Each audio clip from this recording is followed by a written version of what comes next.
Welcome again students. और आज के इस वीडियो में हम पढ़ेंगे रासायनिक अभिक्रियाओं के प्रकार। प्रीवियस वीडियो में हमने पढ़ा था कि किस प्रकार रासायनिक अभिक्रिया होती हैं और क्या क्या उनमें परिवर्तन हो सकते हैं। रासायनिक अभिक्रियाओं के प्रकार पढ़ने से पहले अवस्था और रंग में परिवर्तन का ये एक क्रियाकलाप पहले हम देखेंगे। तो इस क्रियाकलाप के अनुसार जो आपको सामग्री चाहिए वो मैग्नीशियम रिबन, चिमटा, बर्नर और वॉच ग्लास है। ये क्रियाकलाप आपने पहले भी किया हुआ है। इस क्रियाकलाप में हम क्या करते हैं, मैग्नीशियम रिबन लेते हैं और मैग्नीशियम रिबन को रेगमार से रगड़कर साफ़ किया जाता है। मैग्नीशियम रिबन को रेगमार से साफ़ क्यों किया जाता है?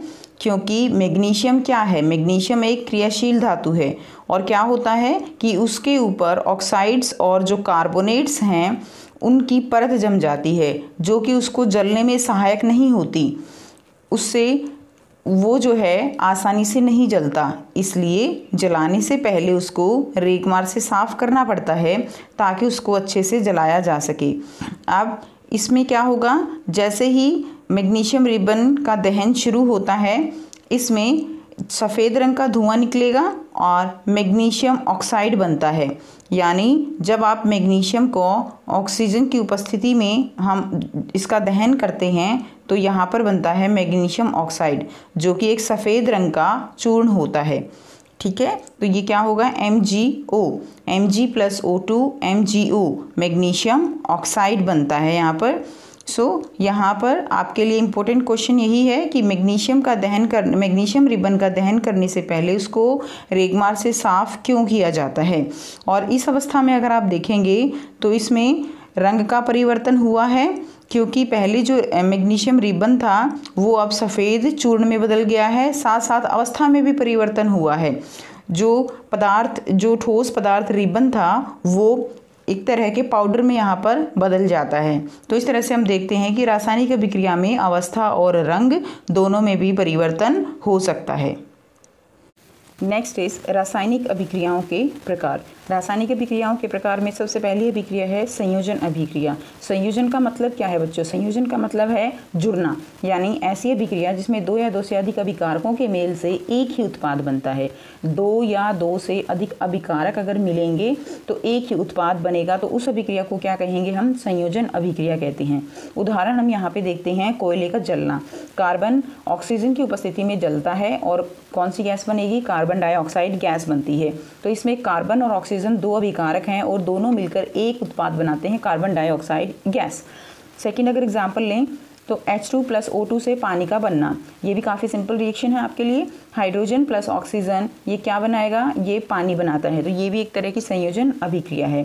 संयोजन अभिक्रिया को देखने के लिए क्रियाकलाप देखते हैं। क्रियाकलाप में हम क्या लेते हैं, हमारे पास होता है कैल्शियम ऑक्साइड बिना बुझा हुआ चूना, जिसको आप नॉर्मली सफ़ेदी के तौर पर जानते हो। और आपने इस अभिक्रिया को बहुत बार देखा भी होगा कि जब भी हम सफ़ेदी को पानी में डालते हैं, यानी बिना बुझे हुए चूने को जब हम पानी में डालते हैं तो उससे एक घोल तैयार हो जाता है और उस घोल को बोला जाता है कैल्शियम हाइड्रोक्साइड, यानी बुझा हुआ चूना। अब आपने देखा होगा कि जब चूने को पानी में डाला जाता है तो बहुत ज़्यादा मात्रा में ऊष्मा उत्पन्न होती है।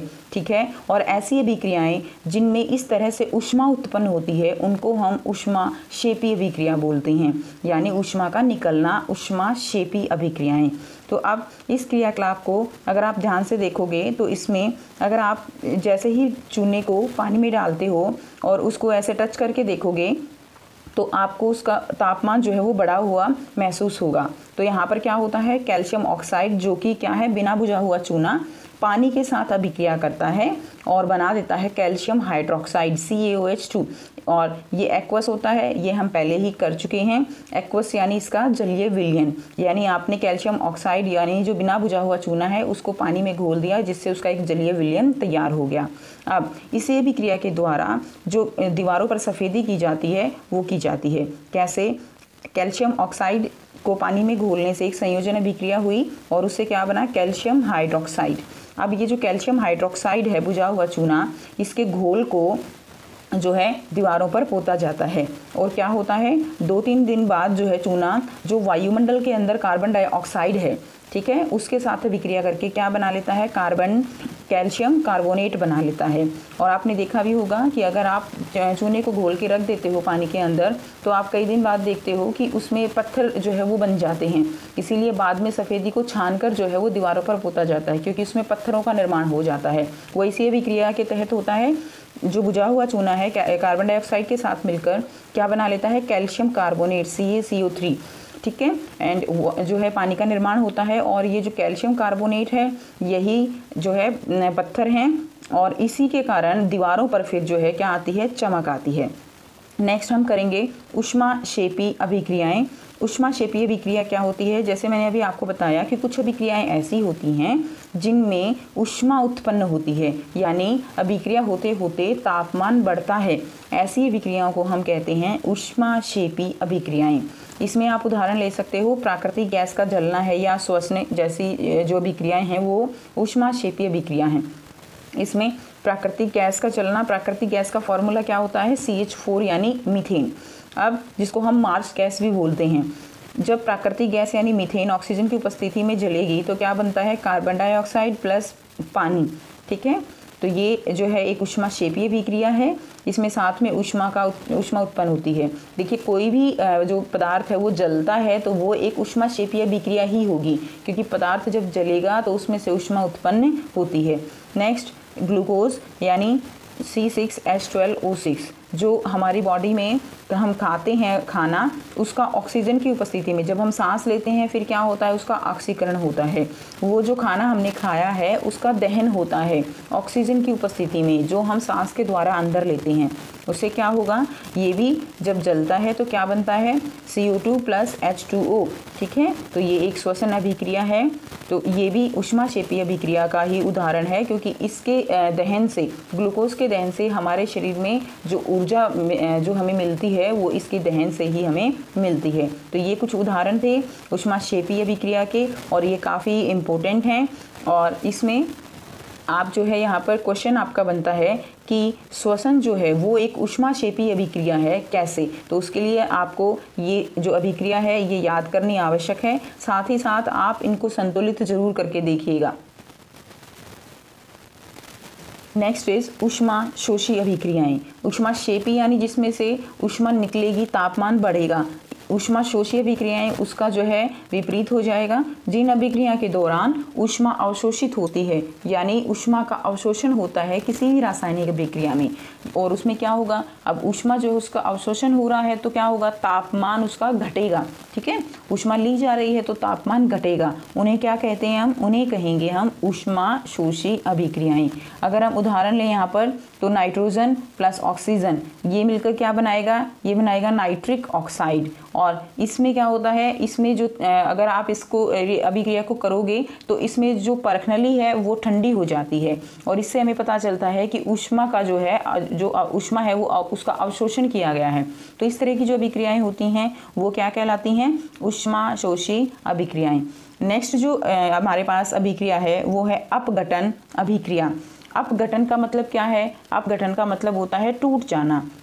जब एक ही अभिकारक टूटकर छोटे छोटे सरल उत्पाद प्रदान करता है तो उसे हम अपघटन अभिक्रिया कहते हैं। इसके लिए हम जो है एग्जाम्पल लेंगे फेरस सल्फेट का और कैल्शियम कार्बोनेट के अपघटन का। तो जो फेरस सल्फेट होता है इसका फॉर्मूला होता है FeSO4 7H2O। यहाँ पर FeSO4 के साथ जो 7H2O है, 7H2O को बोला जाता है क्रिस्टलन का जल, ठीक है। ये जो भी हमारे पास रसायन होता है उसकी ज्योमेट्री बनाने के लिए बहुत ही ज़रूरी है, जिनके साथ भी ये क्रिस्टलन का जल लगा हुआ है। तो देखिए FeSO4 7H2O जब है तो इसका जो रंग होता है वो रंग होता है हरा, ठीक है। अब क्या होता है कि जब इसका अपघटन किया जाता है, अगर आप यहाँ पर रिएक्शन देखेंगे, अभिक्रिया को देखेंगे तो हम क्या करते हैं, जो फेरस सल्फेट के जो क्रिस्टल्स हैं उनको हम परख नली में लेते हैं और गर्म करना शुरू करते हैं। जैसे ही गर्म करते हैं तो नली में से एक जो है गैस निकलनी शुरू होती है। उस गैस की गंध को आप महसूस कर सकते हो, और साथ ही साथ क्या होता है कि जो फेरस सल्फेट क्रिस्टल हैं उनका जो हरा रंग है वो गायब हो जाता है। आपके पेपर में कई बार ये क्वेश्चन भी आता है कि फेरस सल्फेट क्रिस्टल का रंग कैसा होता है, तो आप ध्यान रखेंगे फेरस सल्फेट क्रिस्टल का रंग जो है वो हरा होता है। जैसे ही आप इसको गर्म करोगे तो प्रयोग के दौरान जो हरा रंग है वो गायब हो जाएगा। गायब होने के पीछे इसका कारण क्या है कि FeSO4 में का अपघटन हो जाता है। FeSO4 सबसे पहले तो क्या होता है कि जब हम गर्म करते हैं तो FeSO4 7H2O जो है, ठीक है, इसके अंदर से जो 7 अणु हैं पानी के, ये इनका वाष्पीकरण होना शुरू हो जाता है और ये निकल जाते हैं। जैसे ही ये निकलते हैं तो ये एक सफ़ेद रंग का जो है पदार्थ बन जाता है। केवल FeSO4 रह जाता है और सफ़ेद रंग का पदार्थ यहाँ पर बन जाएगा। अब जब हम उसको आगे उसको ऊष्मा देते रहते हैं तो क्या होता है कि जो सफ़ेद रंग का पदार्थ है FeSO4 ये आगे अपघटित हो जाता है और ऊष्मा लेकर ये ferric oxide Fe2O3 plus sulphur dioxide plus sulphur trioxide इसमें परिवर्तित हो जाता है और इसका अपघटन हो जाता है। यहाँ पर Fe2O3 ये एक भूरे रंग का पदार्थ होता है और जो सल्फर डाइऑक्साइड और सल्फर ट्राइऑक्साइड हैं ये इनके अंदर से गंध आती है, जैसे सड़े हुए अंडों की जो स्मेल होती है उस तरह की गंध इनमें इस अभिक्रिया के दौरान आती है। और वो क्यों आती है? सल्फर डाइऑक्साइड और सल्फर ट्राइऑक्साइड गैस के कारण। तो आई होप आपको समझ आ गया होगा। यानी इसमें जो FeSO4 है वो 3 पदार्थों में टूट गया है, Fe2O3, SO2 और SO3 में टूट गया है, ठीक है। तो इन 3 पदार्थों में टूटने के कारण इस अभिक्रिया को हम क्या कहेंगे? अपघटन अभिक्रिया। तो आपने इस अभिक्रिया में मेन पॉइंट क्या पढ़ा कि सबसे पहले FeSO4 7H2O उसके जो है क्रिस्टल होते हैं, ठीक है, उन क्रिस्टल्स को गर्म करते हैं तो केवल FeSO4 रह जाएगा जो कि सफ़ेद रंग का पदार्थ है और ये हरे रंग का पदार्थ है। FeSO4 को हम आगे हीट करेंगे तो Fe2O3 plus SO2 plus SO3 sulphur dioxide sulphur trioxide. तो ये एक FeSO4 ये 2 या 2 से ज़्यादा पदार्थों में अपघटित हो गया, इसलिए ये कैसी अभिक्रिया है? ये एक अपघटन अभिक्रिया है। नेक्स्ट क्रियाकलाप हम देखते हैं। इसमें अगर आप देखेंगे तो इसमें क्या होता है, हम लेड नाइट्रेट लेते हैं, ठीक है, लेड नाइट्रेट लेंगे PbNO3 ये भी काफ़ी इंपॉर्टेंट रिएक्शन है। इसको भी आपको जो समीकरण है उसको संतुलित भी करना होता है, इसको आपको अच्छे से लर्न भी करना है। तो लेड नाइट्रेट PbNO3 इसको जब आप ऊष्मा दोगे तो क्या बनेगा? लेड ऑक्साइड बनता है, साथ में नाइट्रोजन डाइऑक्साइड गैस निकलती है और ऑक्सीजन जो है गैस निकलती है। जब इसको गर्म किया जाता है तो ये चटक की आवाज़ के साथ टूटना शुरू होता है लेड नाइट्रेट, और इसमें भूरे रंग का जो है धुआं उत्पन्न होता है, यानी भूरे रंग की गैस उत्पन्न होती है। वो भूरे रंग की गैस कौन सी है? भूरे रंग की गैस आपको याद रखनी है कि भूरे रंग की गैस जो है वो नाइट्रोजन डाइऑक्साइड होती है, ठीक है। तो ये भी एक काफ़ी इंपॉर्टेंट रिएक्शन है। इसमें भी जो लेड नाइट्रेट है वो 3 उत्पाद में टूट रहा है। तो इस तरह से टूटने को, जिसमें एक अभिकारक 2 या 2 से ज़्यादा जो उत्पाद हैं उनमें टूटता है, तो ऐसी अभिक्रियाओं को हम क्या कहते हैं? ऐसी अभिक्रियाओं को हम अपघटन अभिक्रिया कहते हैं। और बच्चों आपको यहाँ से क्वेश्चन भी आता है। क्वेश्चन किस तरह से आता है कि आपके पास कोई भी एक यौगिक है X, ठीक है, अब उस यौगिक को जब आप गर्म करते हो तो भूरे रंग की एक गैस निकलती है Y, ठीक। तो आपको जो है ऐसे बताना होता है कि X और Y क्या हैं, तो आपको याद रखना है। और देखिए जो भी इस तरह के XY टाइप क्वेश्चन होते हैं उनमें कोई ना कोई जो आप कह सकते हो कि पॉइंट जो है उसमें गिवन होता है कि आपको क्वेश्चन कैसे सॉल्व करना है। जैसे इसी में अगर हम बात करें तो एक Y जो है भूरे रंग की गैस निकलती है, तो आपको याद रखना है कि भूरे रंग की गैस कौन सी अभिक्रिया में थी। तो लेड नाइट्रेट वाली अभिक्रिया में क्या है? भूरे रंग की गैस निकलती है। तो लेड नाइट्रेट को जब आप गर्म करते हो तो नाइट्रोजन डाइऑक्साइड बनता है जो कि भूरे रंग की गैस होती है। तो इस तरह से आप बता सकते हो यहाँ पर X जो है वो लेड नाइट्रेट होगा, Y नाइट्रोजन डाइऑक्साइड होगा जो भूरे रंग की गैस जो है उत्पन्न जिसके कारण होती है चटक की आवाज़ के साथ। सो अभी आपने देखा कि यहाँ पर जो अपघटन अभिक्रिया हुई है वो ऊष्मा के कारण हुई है। तो ऐसी अभिक्रियाएं जिसमें अपघटन ऊष्मा के कारण होता है उनको हम ऊष्मीय वियोजन अभिक्रियाएं कहते हैं। अपघटन अभिक्रियाओं को वियोजन अभिक्रियाएं भी कहेंगे। अपघटन का मतलब भी टूटना होता है, वियोजन का मतलब भी टूटना होता है। तो इस तरह की अभिक्रियाएं जिसमें वियोजन होने के लिए ऊष्मा की आवश्यकता हुई है, ऊष्मा के कारण वियोजन हुआ है, ऐसी अभिक्रियाओं को हम कहेंगे ऊष्मीय वियोजन।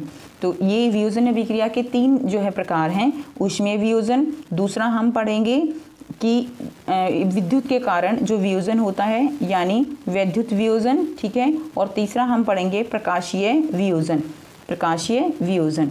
तो अब सेकंड जो क्रियाकलाप है वो हम देखते हैं कि वैद्युत के कारण यानी विद्युत के कारण वियोजन कैसे हो सकता है। तो इसके लिए हमारे पास अपघटन दिखाने के लिए हम करेंगे पानी का विद्युत अपघटन। पानी का विद्युत अपघटन करने के लिए आप इस तरह से प्लास्टिक का मग ले सकते हो। इसमें 2 ग्रेफाइट की जो है ये रॉड लगा दी हैं, जिसको एक को एनोड बनाया गया है और एक को कैथोड। इसके ऊपर पानी लेके और इन जो कैथोड और एनोड हैं इनको एक बैटरी के साथ जोड़ दिया गया है, और बैटरी के साथ इस तरह उपकरण की व्यवस्था करने के बाद इसमें हमने पानी डाला है और जो परखनली हैं उनको इन रॉड जो एनोड और कैथोड हमने ली हैं ग्रेफाइट की छड़, इनके ऊपर ऐसे उल्टा करके जो है रख दिया गया है, आप देख सकते हो चित्र में। और इस तरह का उपकरण तैयार करके जब आप इसको स्विच ऑन करते हैं तो क्या होगा कि धीरे धीरे यहाँ पर ऊपर जो परखनली हैं इनमें आपको खाली जगह दिखाई देनी शुरू हो जाएगी। ऐसा क्यों होता है? और आप अगर ध्यान से देखोगे दोनों इलेक्ट्रोड पर आपको बुलबुले बनते हुए दिखाई देते हैं। अब ये अभिक्रिया जब होती है तो इसमें क्या होता है, तो इसमें अगर आप देखेंगे जो पानी है, पानी का वियोजन होता है विद्युत धारा की उपस्थिति में। तो पानी का वियोजन कैसे होगा? वाटर है और इसका वियोजन होने के बाद ये बनती है हाइड्रोजन गैस और ऑक्सीजन गैस। जब आप इसको ऑब्जर्व करोगे तो आप इसको देखोगे कि एक परखनली में तो जो गैस जो है यहाँ पर जो गैस कलेक्ट हुई है, गैस इकट्ठी हुई है, वो दोगुनी है किससे? दूसरी परखनली की अपेक्षा।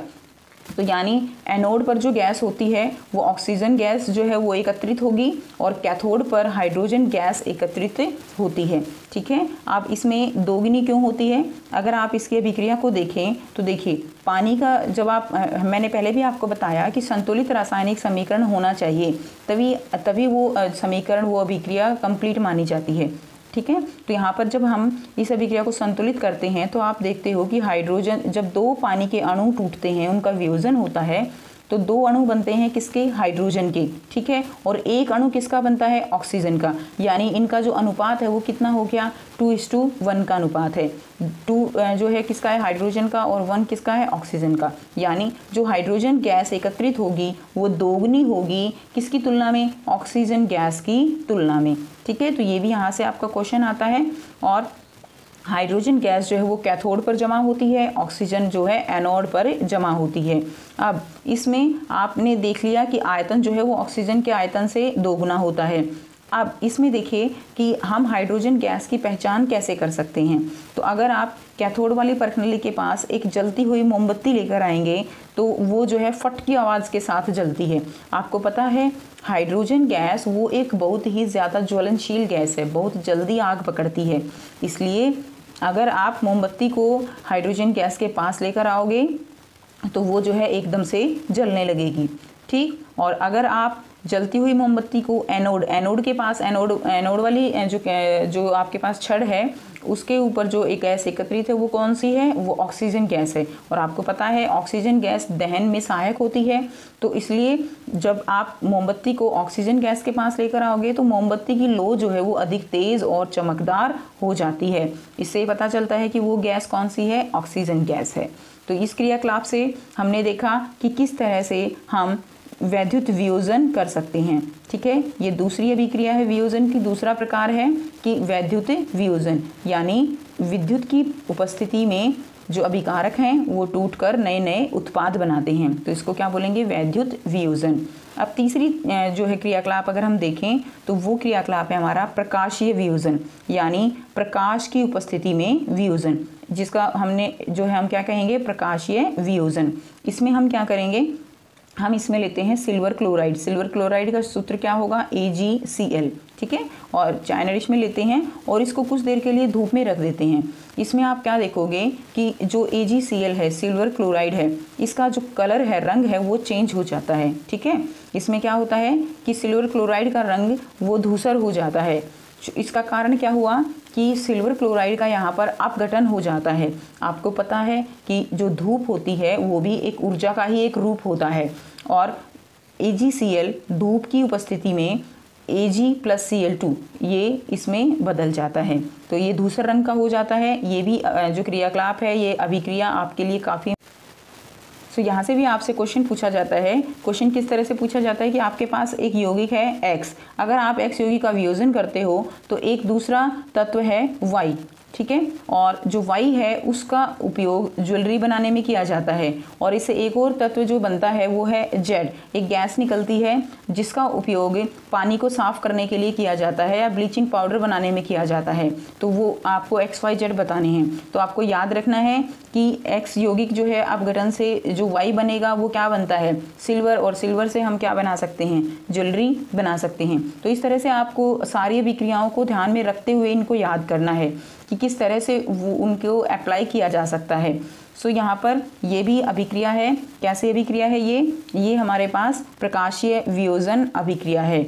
और इन अभिक्रियाओं का उपयोग श्याम श्वेत फोटोग्राफी, ब्लैक एंड वाइट जो फोटोग्राफी होती है उनमें किया जाता है। इसी तरह दूसरा एग्जाम्पल भी इसका आप ले सकते हो AgBr, ठीक है। AgBr को भी जब प्रकाशीय वियोजन होता है तो इसमें भी सिल्वर प्लस ब्रोमीन जो है वो बनता है और जो सिल्वर ब्रोमाइड है वो टूट जाता है यहाँ पर। सो आई होप कि आपको ये दोनों प्रकार की अभिक्रियाएं क्लियर हो गई होंगी। सो इसको हम एक बार रिवाइज कर लेते हैं। सबसे पहले हमने क्या पढ़ा, हमने पढ़ा कि किस तरह से मैग्नीशियम ऑक्सीजन के साथ मिलकर क्या बनाता है, मैग्नीशियम ऑक्साइड। मैग्नीशियम को जो फीता है उसको रेगमार से साफ करना आवश्यक है ताकि उसके जो ऑक्साइड और कार्बोनेट की जो परत बन गई है धातु के ऊपर उसको हटाया जा सके।